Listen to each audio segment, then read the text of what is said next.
180 miles out into the Atlantic Ocean towards Madeira were three major seamounts, underwater peaks rising up from the depths of 4,000 meters. They were called the Lion, the Unicorn and the Dragon. They were nearly islands, but not quite, the shallowest reaching up to within 20 meters of the surface. In a storm, huge swells would trip over those obstructions and break into cascades of dangerous foam. A small boat would be shrouded in green and white sparkling garlands as waves thundered around. On calm days, the presence of the seamounts would be barely noticeable, perhaps a moodiness in the sea surface. The trio of archetypal creatures, the lion, the unicorn and the dragon, made me want to sail out that far, onto the mythical sea, likely en route to the Canary Islands, via Madeira, on the actual sea. Storm Petrel had actually reached Narnia the instant I slipped the mooring lines and left Bristol Marina. But then it took me 900 miles to begin to realise it. Even so, if the DIY wind vane self-steering was a success, I would keep going.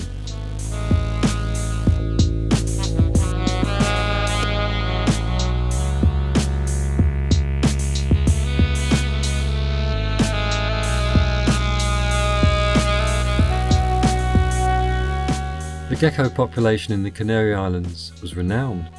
The Swiss sailor from the first OVNI cruiser told me a story about geckos. She had a friend, a German single-hander, who lived in a beautiful wooden boat in the Canary Islands and made a living by making gifts out of painted acrylic shapes and modelling clay.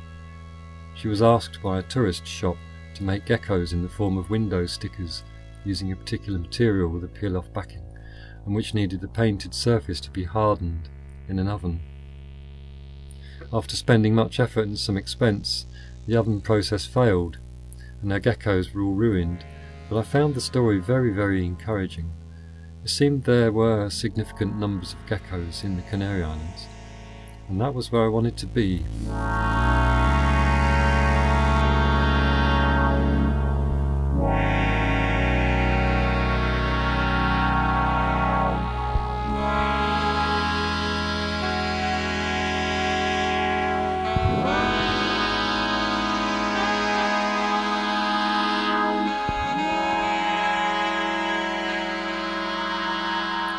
The day before the shortest day of the year, bunches of yellow and gold flowers were carried by in the weak sunshine. Fish continued in breeding frenzies, gathering at the surface in bunches of 30 or more. Little dogs rolled playfully around with each other. The winter in Peniche had been gentle so far. I suffered in chilly northeast winds and frequent rain showers, but when the sun shone, it was warm as a fine June day in the UK. I walked to the Espacio Internet to check email and browse. I liked the calm, safe environment with clearly laid out conditions of participation there. The spacious room was open plan, with the computers clustered around two central nodes, so everything was out in the open and each person visible to each other. I felt safe there, and the occasional giggles of young teenagers when somebody sneezed or hiccuped, quickly put down by the person in charge. Some of the young lads repeatedly printed copies of what they were looking at and slipped the paper into their bags to avoid the charge, levied after 10 pages. The paper crinkled guiltily as it slid into the bag. They only got away with it for a while, after which the youngsters were told off. The Espacio Internet was a micro-model of the kind of society which many who like the idea of being Europeans aspire to. A shared resource, flexibly administered.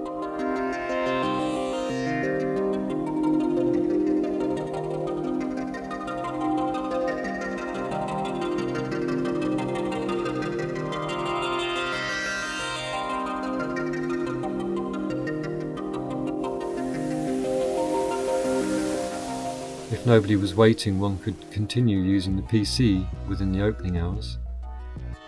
The positioning of chairs and desks made for easy eye contact with others using the computers, which engendered a social feeling, even though there was rarely an exchange of conversation between participants. One or two serious faces had a calming effect throughout the room.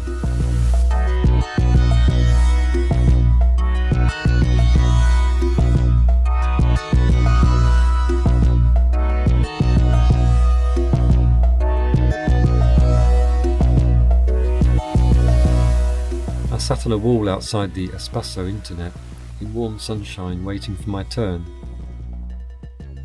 A large domestic fowl cried out as it was placed into the trunk of a car.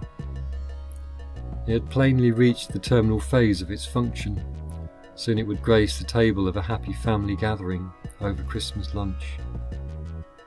The bird made a sonorous call which seemed to say, "No, no, no, no, no, no." I reassured myself by thinking the bird would not suffer once it was dead. The strong hand of fate seized the scrawny neck of life, and the Christmas turkey of time was hung in the garage of destiny.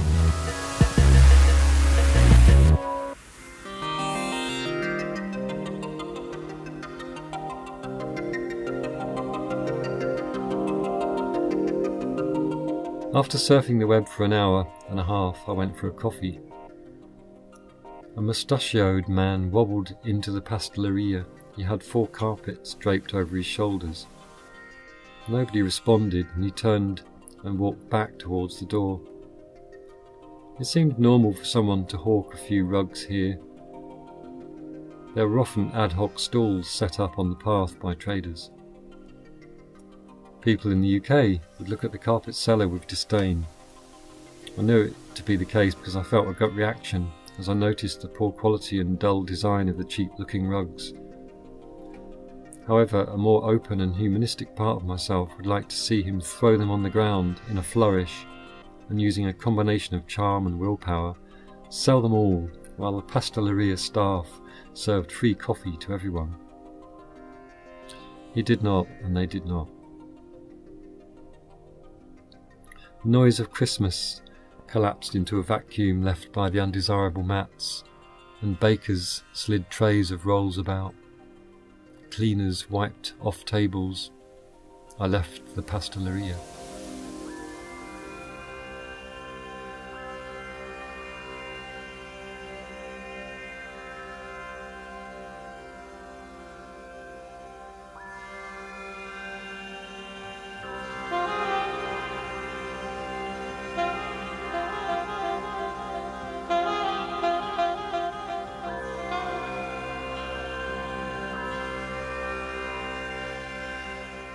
In the evening I watched the sunset on the shortest day and thought about my time in Portugal.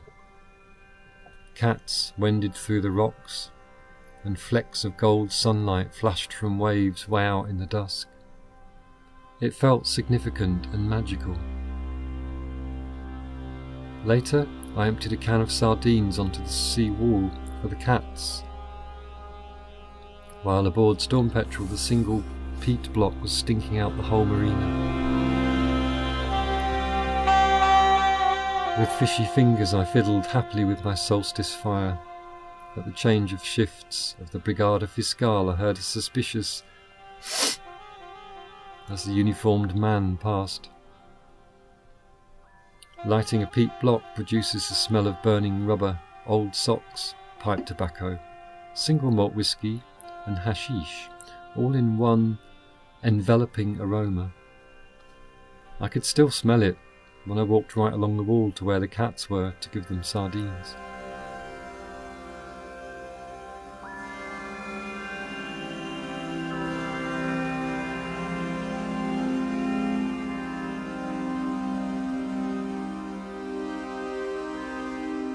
No other foreign yachts had remained in Peniche for the winter, apart from a dismasted Dutch vessel, whose owners lived in a house on Sardinia.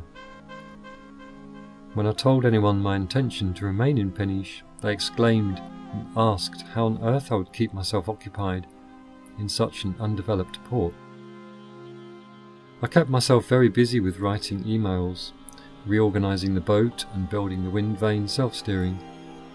Sourcing materials took much time, and I almost wore out a pair of shoes by walking the length and breadth of Cabo Cavuero in search of plywood and stuff with which to make rudder pintles.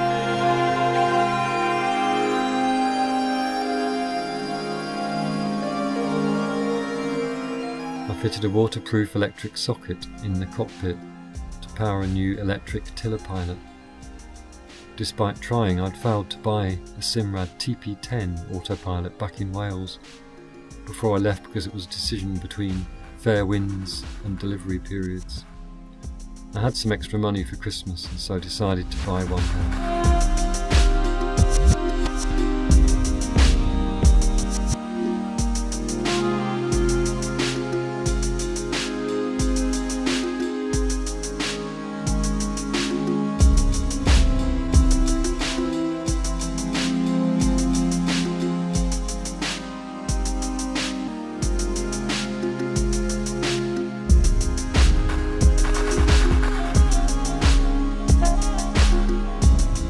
One morning after Christmas, I lay in bed trying to work out which way the wind was blowing. The sun streamed through the windows and the wind was strong, but there was hardly any movement aboard. The fenders were not grinding between the hull and the pontoon, neither was there any noise of ropes banging against the mast. The only clue was a glooping, slopping noise from the stern as wavelets hit the lower part, which emerged as a steep angle backwards and produces those sounds.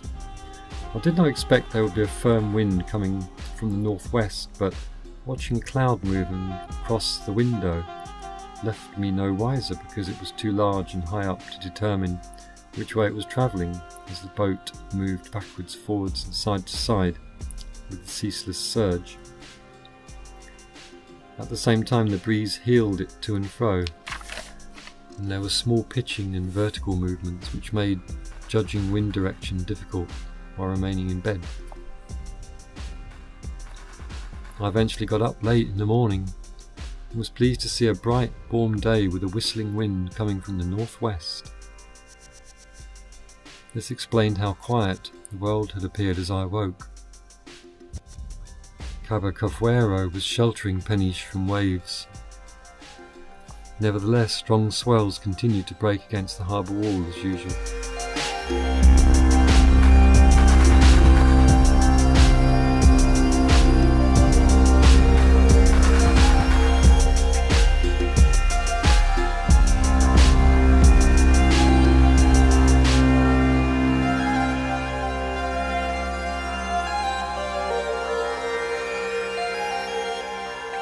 It was that time between Christmas and New Year when people wandered about aimlessly, wishing, I think, to get back to normality as soon as possible, even if that meant going back to full-time jobs.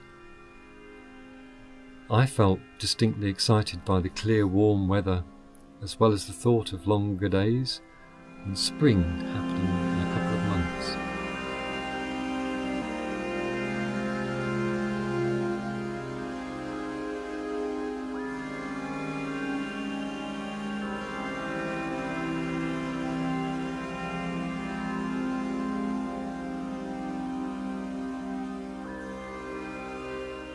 The black redstart fluttered away in a small garden, where I always saw a family of cats lounging or playing, and the days went by. New Year's Eve felt like spring. The Espacio internet was closed, but I enjoyed the 10-minute walk to find out. I'd washed my hair using the hose on the pontoon, something I like to do in the summer, but to be able to do it in midwinter was a pleasure.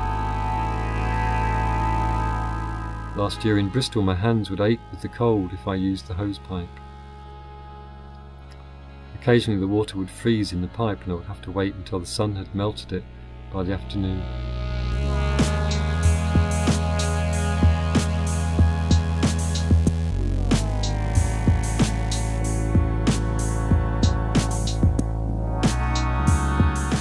In Portugal flowers blossomed throughout winter on waste ground, of which there was much.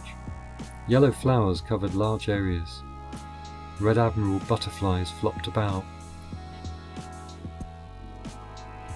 Pilot Atlas of the North Atlantic told me the average temperature would be just 1 degree less in January and February than in December. The month just past had seen a series of low pressure systems which had brought strong winds and rain. However, overall the climate was frequently very mild with warm sunny days.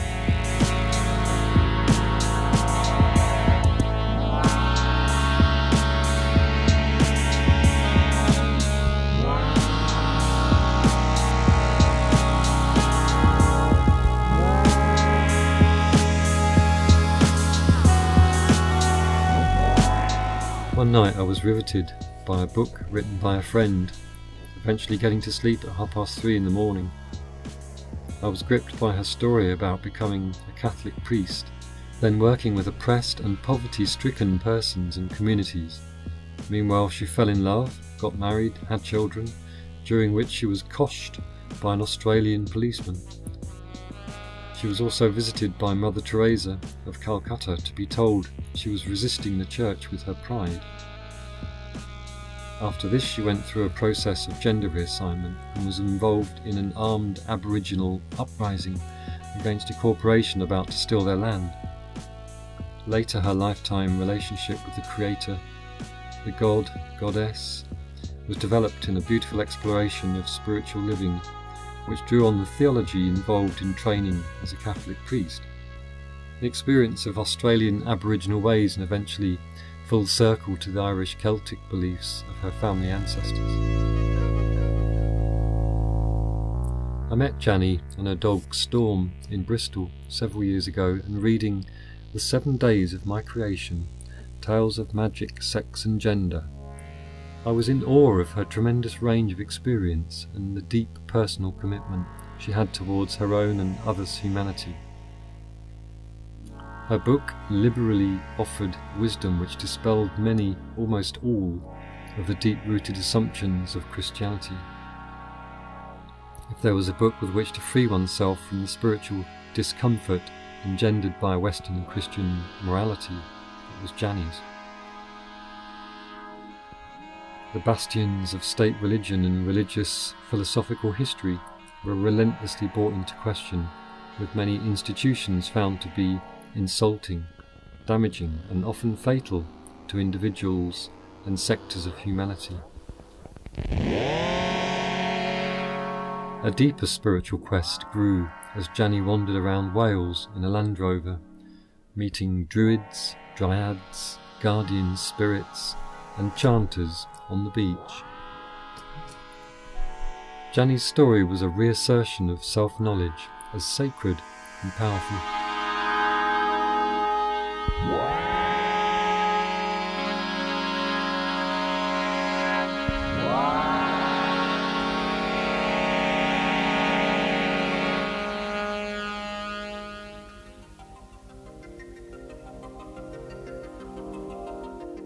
After going to see the new Harry Potter film, I was wondering about evolution. As part of my thoughts, I asked a friend, which evolved first, spiders or snakes? His reply was so rational, it was mildly depressing. He said, "It is only a fantasy, you know. It is not reality, and therefore your question is irrelevant." I found this strange, to think there can be a real world and, quite separately, an imaginary one. A Cartesian dualistic conception of matter and mind. This was why my friend was an architect, while I was just a dreamer, and it was a while before my sense of wonder and open-minded questioning of what it was to be alive returned again. It was restored while reading Janny's book.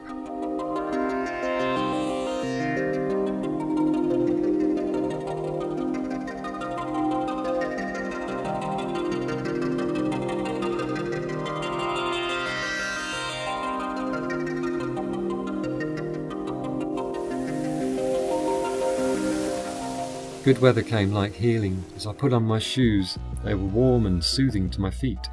I'd spent over an hour trying to remember how to make an ice splice after a long rope chafed through. I sat in the cabin struggling with bits of insulating tape, scissors and multiple fraying ends, none of which seemed to want to be spliced correctly. As I spliced two big eyes into 2 lengths of rope, the sun sailed upwards in an augmented arc, warming my legs and feet through the companionway hatch.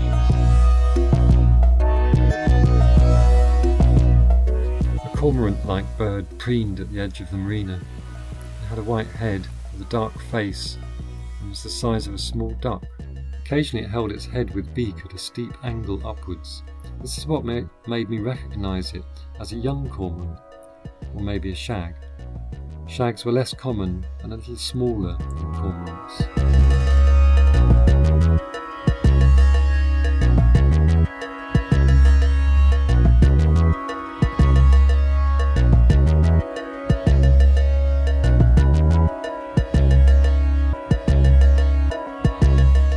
The little dogs which lived amongst the criss-cross of old streets often lay asleep or on guard at many of the crossroads with one dog in view of the next. Although they never seemed to fight, in contrast a dog tethered in a garden jumped up barking and slathering at me as I passed. A small whippet-shaped dog lived around where the retired men sat. This thin little beige dog chased cats as they crossed from the fortifications to the slip. The good weather made more cats run about and more chases by the thin beige dog.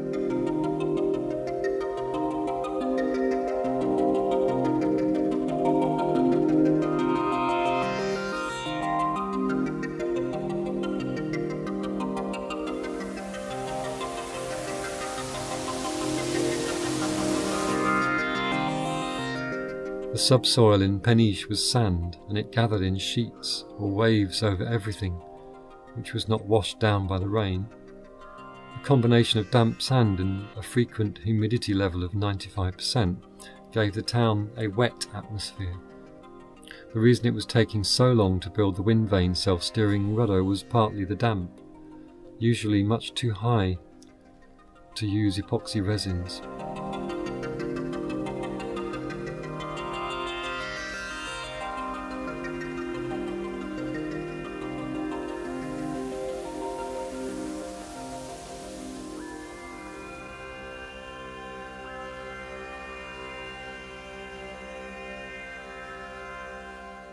It was often quite hard to keep happy and healthy in myself.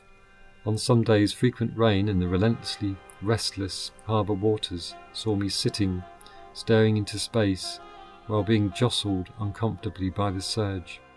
The constant pushing and sucking of the harbour water had damaged all of the high-quality mooring lines, leaving them hardened and stiff from being unendingly yanked and tugged at. Knots I'd learned to use while sailing over 12 years were no longer strong enough in Peniche. The strongest bind I knew, a round turn and 2 half hitches, used the world over to moor fishing boats to quaysides, would, over a week of being wrenched and snatched, be pulled through to the rope's end. This left the rope so strained as to be really difficult to undo, knots which I had in the past prided myself in being undoable after any load had been on them. One of the laws of a sailor was any knot must be able to be freed quickly and easily. Now I had the experience to know the limits of even sailors' knots, and I would see them from then on as more or less temporary arrangements.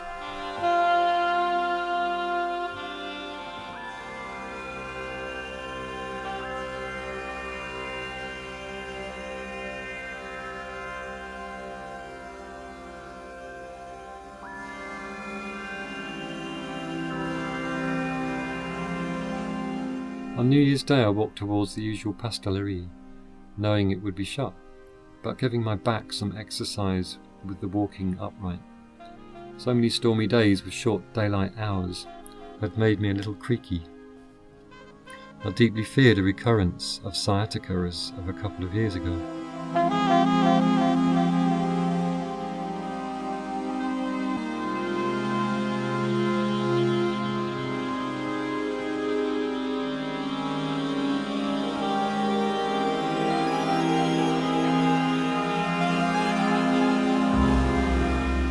pack of dogs surprised me with their barking as they passed up the middle of a busy road. Cars beeped their horns and queued up in front and behind as this canine rabble went noisily up the street.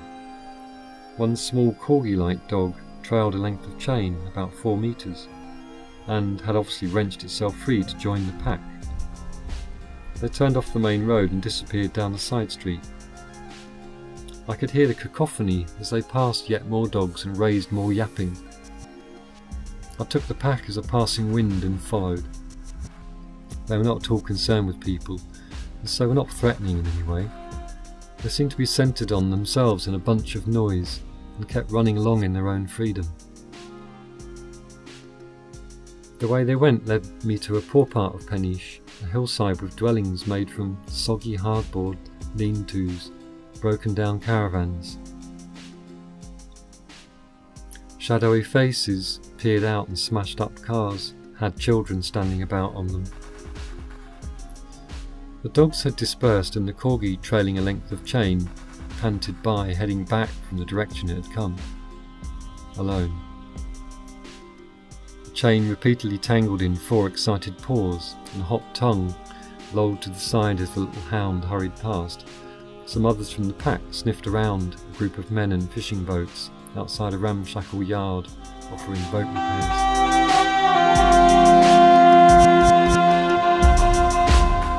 Beyond the poverty-ridden hillside, I recognised the Lidl supermarket, and I was moving generally north towards the other beach, and so I carried on towards there.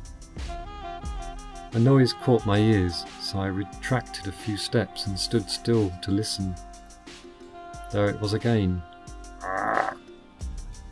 It was a toad, calling out for a mate. I wanted to see it, and each time it croaked, I moved into the patch of yellow flowers. I did not see it, for it stopped making any noise when I neared.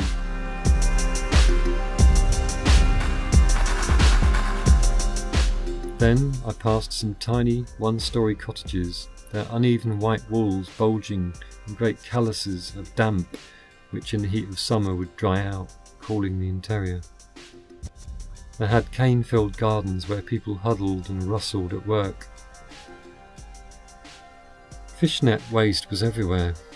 Very fine light blue fibres bunched into wind-blown balls, just waiting to ensnare wild creatures and take their legs or lives. I reached a road called Rue Bois-Font, the Road of the Beautiful Spring. An enchanting proposition, but I carried on to the north, not wanting to be tempted back in the direction of Lidl supermarket. As I passed an acre of houses, I saw behind them, on the Rue Bois-Font, a swathe of thick canes growing 12 feet tall and enclosed in a falling dry stone wall.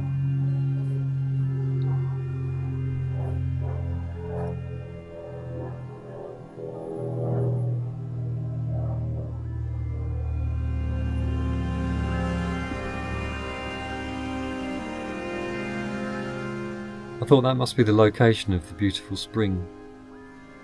The environment was so suitable for geckos, but they were absent. All the gecko institutions were in place, the gecko services, puddles for drinking, gecko food sources, numerous insects, deep cracks and spaces in the dry stone wall and foliage for gecko housing and shelter, but no geckos. A kilometre further on, at the edge of Peniche, a surprisingly attractive coastal scene appeared. Stark cliffs and isthmus with a stack surrounded by huge white rollers arriving in slow motion. I gasped at the visual treat and thanked the pack of dogs for leading me astray and myself for following them, and then finding Ponta de Papua, a thin bridge across the broken stem of the isthmus. The Illa Berlenga were just visible in the haze 5 miles offshore to the west. Fishermen with rods 6 meters in length stood close to the giddy cliff edges. Small coastal and songbirds rested on hummocks against the sky, or flitted out of sight into blowholes where the sea jostled around in salt-soaked caves below. I turned to the east and followed the coast path to come upon an ancient ruined fort. The Fort de Luz stood at the edge of a sudden drop into a scene of great breakers around a high stack where 7 cormorants perched. I could not share some people's fascination with old ruins, for it seemed they always had the stench of human feces, and I found no wonder in exploring the layout of a good place to have a poo. Even so, I noted with interest the Fort de Luz was circular and definitely ancient. After this I walked on a wet sand track past a typical Portuguese windmill with only a long pole sticking out of the roof and no sails attached. Thick areas of cane looked inevitably inhabited by all manner of gecko-like creatures, but none were to be seen. I arrived at a place I knew, Penijsima, the North Beach, where wooden fishing boats were being constructed at the high tide line. It had been a particularly enjoyable stroll, made even more so by the thought of both Christmas and New Year, like 2 great headlands having been passed by. Now I was looking forward to strengthening sunlight and, after January and February, sailing the sparkling Atlantic swells again.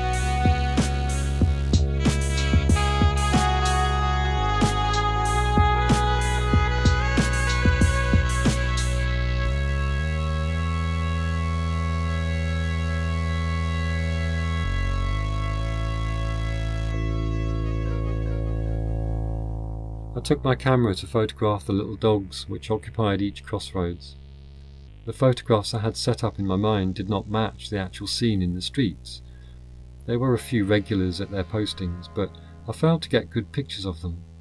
They moved too nervously with my sudden arrival and focusing on them, in and out of strong shadows. I crouched at small dog height while locals looked, wondering if here was the first daft tourist of the season. A couple of small dogs tethered by a doorway looked like good subjects, and I sat on my ankles to get a photograph. One strained towards me, smiling, saying, "Stroke me!" The other, a tiny black and tan breed with ears like feathers, erupted into a cannonade of yelps. A third dog joined in from a roof terrace above, and next the householder appeared at the front door, wearing thick house socks. I blamed myself and apologised for making the dogs bark. She smiled and hushed them, muttering something like, "Here we go, it's starting. Daft tourists poking their cameras into our lives. They're early this year." It was only the 4th of January, and the weather was gloriously warm.